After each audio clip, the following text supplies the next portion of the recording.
why you should be excited for the upcoming iPhone 7 Plus camera.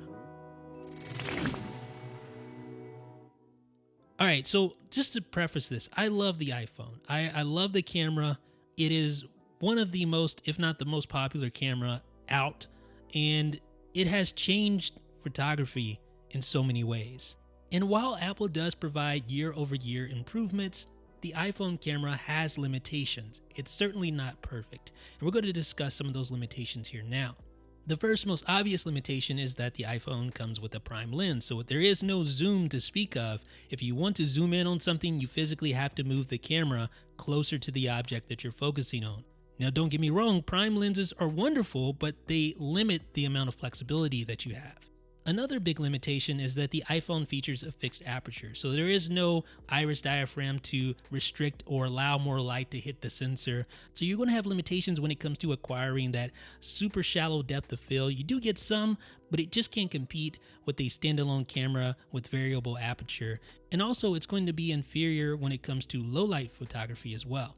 Now notice here on my RX100, this is just a point and shoot, but it has a 1-inch sensor, and you can easily see the difference. You have a much more shallow depth of field because on the iPhone 6s, for instance, once you account for that 7x crop factor, you're actually running the equivalent of f16 for a full frame camera. So you can see why there's so much of a difference even between this 1-inch sensor, the Sony RX100, and my iPhone 6s. Now that's not to say that Apple hasn't tried to improve its camera over the years, because it has. Notice the megapixel count, it's way up there at 12 megapixels, and over the years Apple has also provided a wider aperture, but keep in mind we've been stuck at f2.2 since the iPhone 5s. So it feels like we've sort of hit a plateau when it comes to iPhone camera quality. So the next obvious step is to incorporate more than one camera.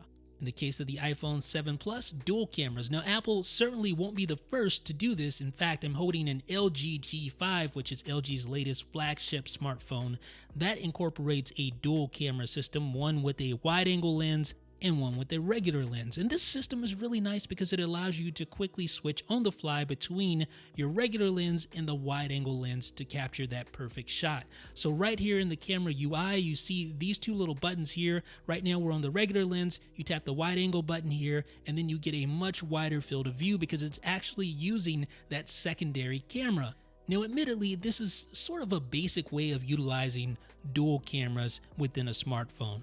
What Apple is going to do with the iPhone 7 Plus seems to be a little bit more ambitious and a lot more exciting. Now, that's not to say that this isn't cool, because it is. I love the LG G5's camera, but it seems like Apple has much bigger plans for its dual camera system. So here's what we believe the iPhone 7 Plus will look like. There are schematics that you see right here. You see the dual camera housing, basically both cameras contained into a single housing there. Very clean look. Here's Dom's video. He got his hands on a couple of iPhone 7 mock-ups, and I really like the look of it, I have to be honest with you.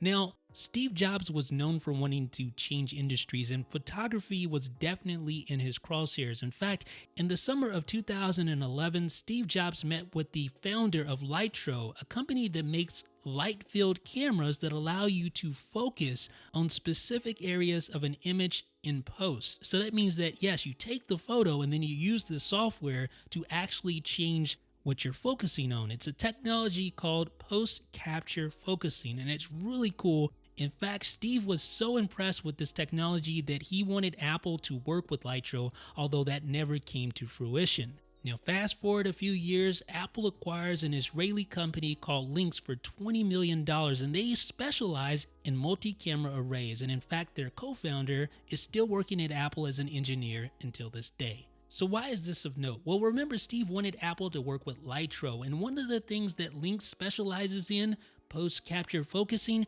is one of the things that makes Lytro special. But Lynx has a whole lot of other things in its portfolio that make this acquisition exciting. For instance, you can have better low light performance, ultra-fast exposures, better color accuracy, and that's just the tip of the iceberg. In fact, one of Lynx's competitors came up with a way to wield a multi-camera system to provide zooming, which is very comparable to the type of zoom you get on a standalone camera with a zoom lens. So while it is true that the upcoming iPhone looks very similar to the current generation iPhone, I think that the dual camera array in the iPhone 7 Plus will be very impressive. Let me know what you guys think down below in the comment section. This is Jeff with 9 to 5 Mac.